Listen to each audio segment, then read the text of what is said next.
किताब पढ़ाई जा रही थी फुसूल अकबरी, सर्फ की किताब है, खासियत अवाम में बहस चल रही थी।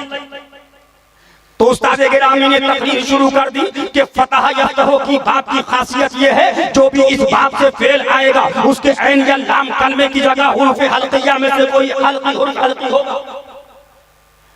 ठीक है बयान किया। फिर आगे बात चली, सवाल हुआ कि ठीक है अगर आप ऐसा कहते हैं तो आबा याबा इसमें तो हुरूफ हल्की नहीं, ये फतह यफ्तहु से कैसे आ गया? जलालतुल इल्म बैठे हुए कहो सुभान अल्लाह। क्या कर रहा है बेटा? बैठ जाओ, तकरीर के दरमियान नौटंकी मत करो, कहो सुभान अल्लाह। सुभान सरकार मजहर शेर सुन्नत बैठे हैं, फरमाया आबा याबा रकना यरकनो ये बाबे फतहा से कैसे आ गए? उसमें ऐन या लाम कलमे की जगह हर्फ हल्की नहीं है। तो जवाब दिया फुसूल अकबरी साहिब फुसूल अकबरी जवाब देते हैं कि ये शाज़ है। क्या है? लेकिन आओ आला हज़रत के मजहब का मजहब, सुभान जिसका 20 साल हो गया ओझली करते हो, अम्मा मर जाएगी, उठाओ जरा उनका तकवा और उनका फतवा देखो। हुरर का हवाला, दुरर का हवाला, शामी का हवाला, बैज़ावी का हवाला, फतुल कदीर का हवाला, फला का हवाला, वो कहा के हवाले नकल किए। सुभान सुभान और आला हज़रत ही से सुभान वो पति थे। ये आजकल के 2 साल के पति नहीं, निकल के आए मन कर सलातन मुतअम्मिदन क़द का पर हदीस रट ली, बोले काफिर है। सुनो अब जवाब दिया साहिब फुसूल अकबरी ने कि ये शाज़ है। जलालुल इल्म मजहर शेर सुन्नत ने फरमाया शाज़ अबा याबा कैसे मान लिया जाए कि कुरान में वाक़े है और सबसे फसीह कलाम तो कुरान है। बेशक सबसे फसीह कलाम। तो हजरत ने फरमाया अब इसकी सूरत ये हो सकती है, मुझे याद है कि शाज़ और फसाहत में तबायिन कुल्ली बल्कि उमूम खुसूस मिन वजीह की निस्बत।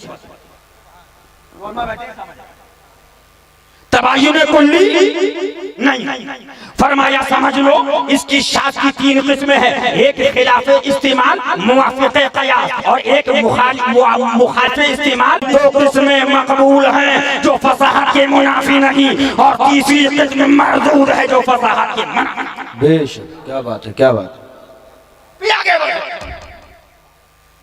नहीं रुकी बात, आगे बढ़ो। फिर जवाब दिया कि अलिफ को भी हुरूफ हल्किया में से मान लिया जाए।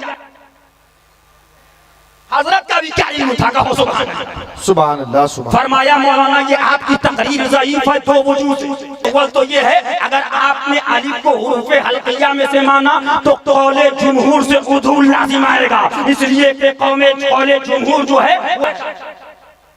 उदूल लाजिम आएगा।